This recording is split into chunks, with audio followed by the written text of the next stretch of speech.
આકાશવાણી અમદાવાદ વડોદરા પ્રાદેશિક સમાચાર વિભાગ પ્રસ્તુત કરે છે સમાચાર દર્પણ. આજના અંકમાં ગાંધીનગરના મહાત્મા મંદિર ખાતે આયોજિત 3 દિવસની આયુષ પરિષદનું સમાપન, રાજ્યપાલ અને કેન્દ્રીય મંત્રીઓ દ્વારા સમાપન સમારોહને સંબોધન. અમદાવાદના શાહીબાગ મંદિર ખાતે પ્રમુખ સ્વામી મહારાજ શતાબ્દી મહોત્સવમાં મુખ્યમંત્રીનું ઉદબોધન. દેશની એકમાત્ર ગાંધીનગરની ચિલ્ડ્રન્સ યુનિવર્સિટીનો પદવીદાન સમારોહ યોજાયો. ખેડા જિલ્લાના મહેમદાબાદ તાલુકામાં પેટા આરોગ્ય કેન્દ્રનું ભૂમિપૂજન અને પુસ્તક દિવસની ઉજવણી પ્રસંગે રાજ્યભરમાં અનેક કાર્યક્રમો. અમદાવાદની જિલ્લા લાઇબ્રેરીનો આધુનિક સ્વરૂપમાં શુભારંભ.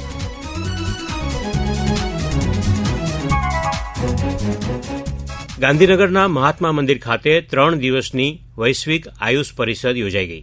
પ્રધાનમંત્રી દ્વારા ઉદ્ઘાટન કરાયા બાદ આ પરિષદમાં આયુષ ક્ષેત્રે રોકાણ અને સંશોધન ક્ષેત્રે અનેક સમજૂતી કરારો કરવામાં આવ્યા છે. આયુષ પરિષદના સમાપન સમારોહમાં રાજ્યપાલ શ્રી આચાર્ય દેવવ્રતે આ રીતે પ્રાસંગિક સંબોધન કર્યું.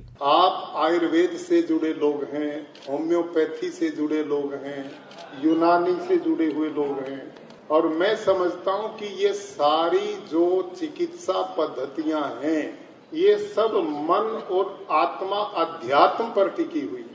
भारत और गुजरात की धरती पर पहला और इकलौता ऐसा सेंटर स्थापित हो रहा है जिसमें आयुष से जुड़े हुए विभागों का एक मानो नया दिशा और दशा बदलने का कार्य हुआ.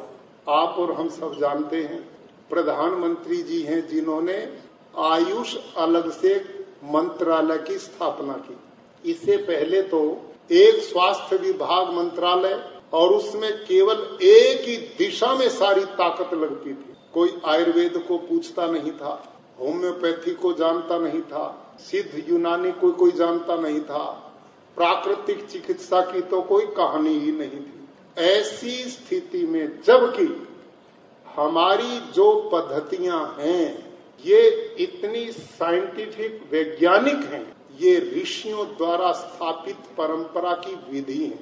और जो ऋषि थे, ये जो अंग्रेजी का शब्द है ना रिसर्च स्कॉलर, ये ऋषि का अपभ्रंश शब्द है.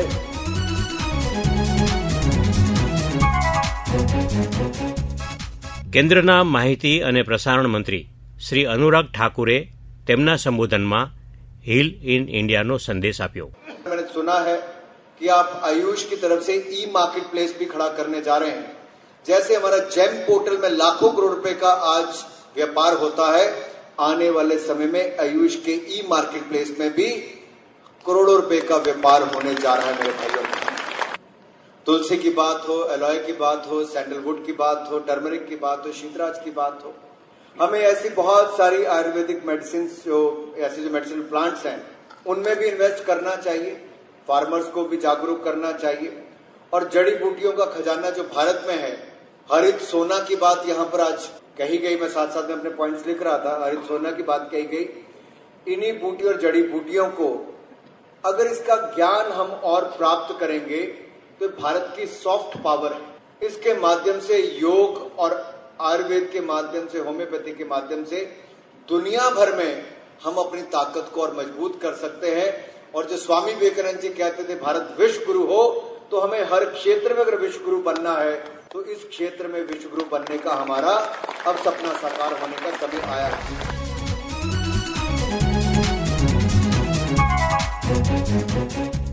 કેન્દ્રના આયુષ મંત્રી શ્રી સર્વાનંદ સોનોવાલે તેમના સંબોધનમાં આયુષ ક્ષેત્રે લેવાયેલા પગલાઓની આ રીતે માહિતી આપી. माननीय प्रधानमंत्री जी ने जो शक्ति, जो हिम्मत, जो साहस, जो सहयोग, जो आशीर्वाद दिया है, इसके वजह से आयुष मंत्रालय ने ये काम करने के लिए साहस की है. अगर उनकी शक्ति नहीं होती, उनकी ये आशीर्वाद नहीं होती, ये असंभव होती. आयुष मंत्रालय ने कभी भी जिंदगी में इस अपने काल में ऐसा 3 दिन का समिट करने का कोई अनुभव पहले हासिल नहीं किया था. ये पहली बार के लिए हुआ, पहली बार के लिए हुआ. और जामनगर में जो global centre for traditional medicine, इनके बारे में मुझे लगता है हिंदुस्तान की घर घर में चर्चा होना चाहिए. घर घर में हर व्यक्ति इस विषय को लेकर गर्व महसूस करना चाहिए। ये हिंदुस्तान का मामूली सफलता नहीं है, ये स्वतंत्रता का पिछले 75 साल के अंदर सबसे बड़ा सफलता है।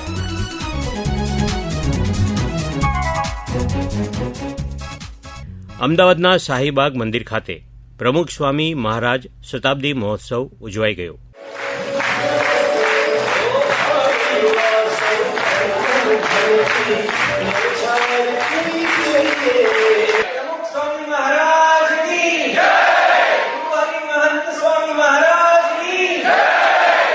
મુખ્યમંત્રી શ્રી ભૂપેન્દ્ર પટેલે પોતાનો સંદેશ આ રીતે આપ્યો.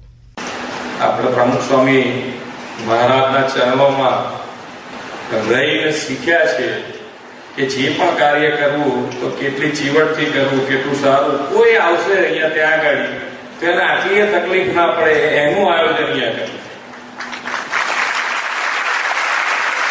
છેવાડા માનવી સુધી સરકાર પહોંચે અને સરકાર પ્રજાના દુઃખમાં કેવી રીતે સહભાગી થઈ શકે એનો પ્રયત્ન હર હંમેશ માન્ય નરેન્દ્રભાઈના માર્ગદર્શનમાં અમે કરતા રહીએ છીએ.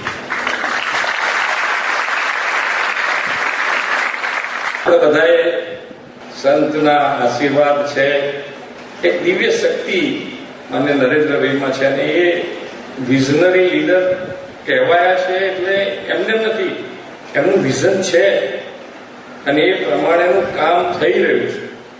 અત્યારે એની વાત આપણે નથી કરવી પણ ખૂબ સારું કામ. આજે કોરોના મહામારીમાં પણ આપણે જોયું કે મોટા મોટા દેશ જેના ઉપર ઘણા બધા આપણામાંથી એમ કહેતા હતા ગર્વ થાય, એ લોકોએ પ્રજાને છોડી દીધી એના ભરોસે, પોતાના ભરોસે. જ્યારે નરેન્દ્રભાઈએ આટલા મોટા દેશને એક તાતણે બાંધી રાખી અને પૂરી સેવા.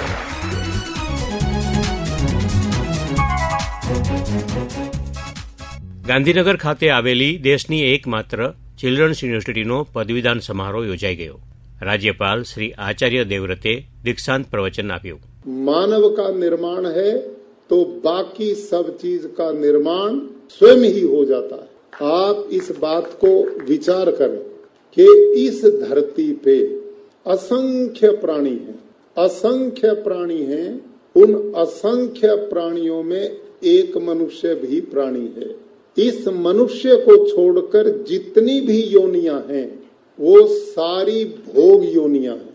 और मनुष्य जो है ये भोग योनि भी है और कर्म योनि भी है. ये पिछले कर्मों को भोगता भी है और नए कर्मों को करने की इसमें योग्यता भी है. बाकी जितने प्राणी हैं धरती पे वो केवल अपने भोगों को भोगने के लिए आए हैं. वो अपने उस शरीर के द्वारा नए जीवन के लिए कर्मों की करने की क्षमता उनमें नहीं है. तो आप इस बात को जानिए कि इस धरती पे सबसे श्रेष्ठ यदि कोई प्राणी है, भगवान की यदि कोई रचना है तो वो केवल मनुष्य है. और मनुष्य यदि सही अर्थों में मानव नहीं है, ऐसा मनुष्य जो दूसरे के हृदय के स्पंदन को अपने अंदर अनुभव ना कर सके, ऐसा मनुष्य जो दूसरे के दुख के आंसुओं को अपनी आंखों से ना बहा सके, ऐसा मनुष्य जो दूसरे के घाव को अपने हृदय रूपी मरण से ठीक करने की योग्यता ना रखता हो. भाई और बहनों, मैं कई बार बोलता हूँ, ऐसा मनुष्य इस धरती पे उस पत्थर के समान है जिस पत्थर पर एक जल्लाद हजारों प्राणियों का वध कर देता है, लेकिन आत्मा न होने के कारण वो पत्थर एक भी आंसू नहीं बहा सकता.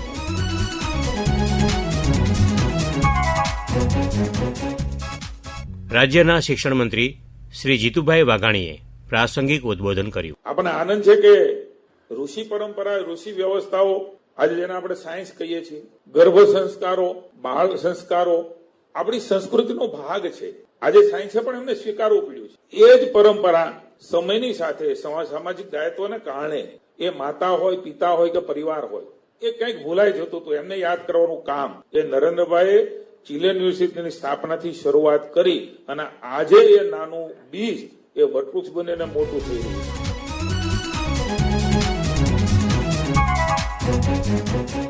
ખેડા જિલ્લાના મહેમદાબાદ તાલુકામાં પેટા આરોગ્ય કેન્દ્રનું ભૂમિપૂજન કરવામાં આવ્યું. ખેડાના સંસદ સભ્ય શ્રી દેવુસિંહ ચૌહાણે આરોગ્ય ક્ષેત્રે થઈ રહેલી કામગીરીની આ રીતે માહિતી આપી.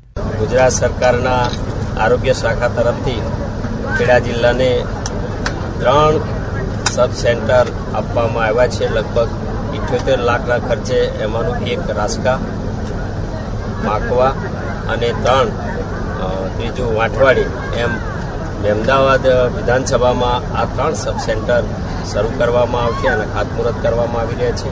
આ 3 સેન્ટરો દ્વારા લગભગ અમદાવાદના મોટા ગામ છે કે ત્યાં આ નવીન સેન્ટરો શરૂ કરવામાં આવી રહ્યા છે. આપણે અગાઉ 5000ની વસ્તીએ એક પીએચસી આપતા હતા.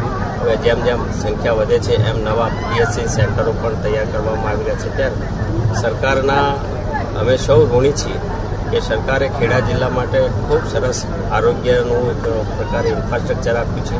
અહીંયા ઘણી 108 પણ છે, પીએચસી પણ છે, સીએચસી પણ છે. આવતા વીકે અમે એક સબ ડિવિઝનલ હોસ્પિટલ ડાકોર ખાતે ₹12 કરોડના ખર્ચે એક નવી હોસ્પિટલ તૈયાર કરીએ છીએ. નડિયાદમાં જનરલ હોસ્પિટલ છે, ખેડામાં જનરલ હોસ્પિટલ છે.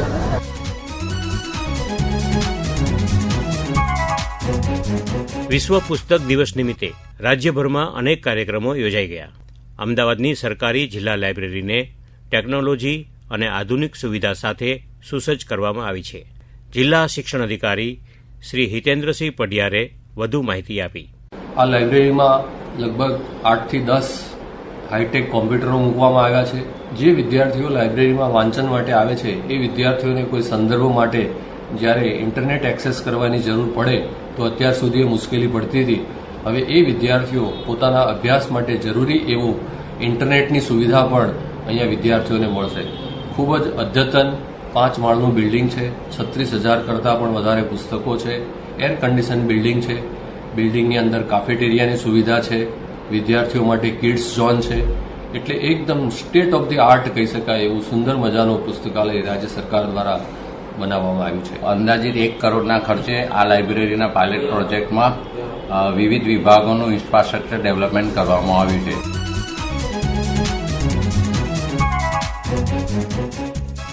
લાઇબ્રેરીના વાચકો અને વિદ્યાર્થીઓએ તેમના પ્રતિભાવો આ રીતે આપ્યા.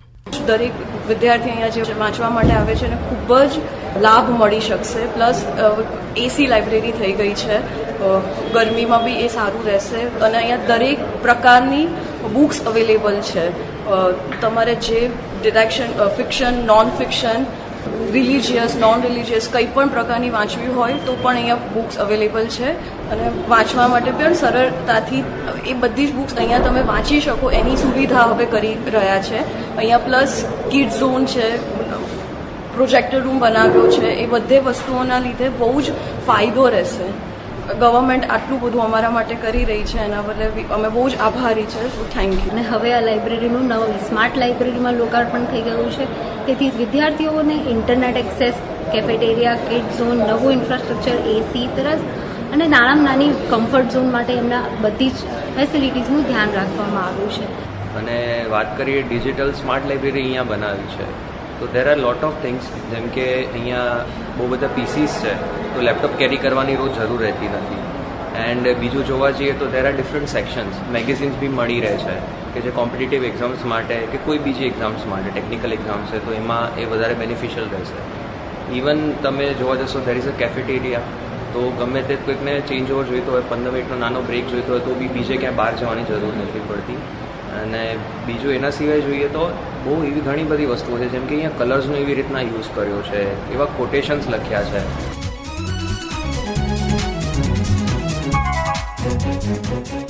આ સાથે જ સમાચાર દર્પણનો આજનો અંક અહીં સમાપ્ત થયો. સમાચાર દર્પણ દર મંગળવારે રાત્રે 9:15 આકાશવાણી અમદાવાદ વડોદરાના પ્રાદેશિક સમાચાર વિભાગ દ્વારા પ્રસ્તુત કરવામાં આવે છે.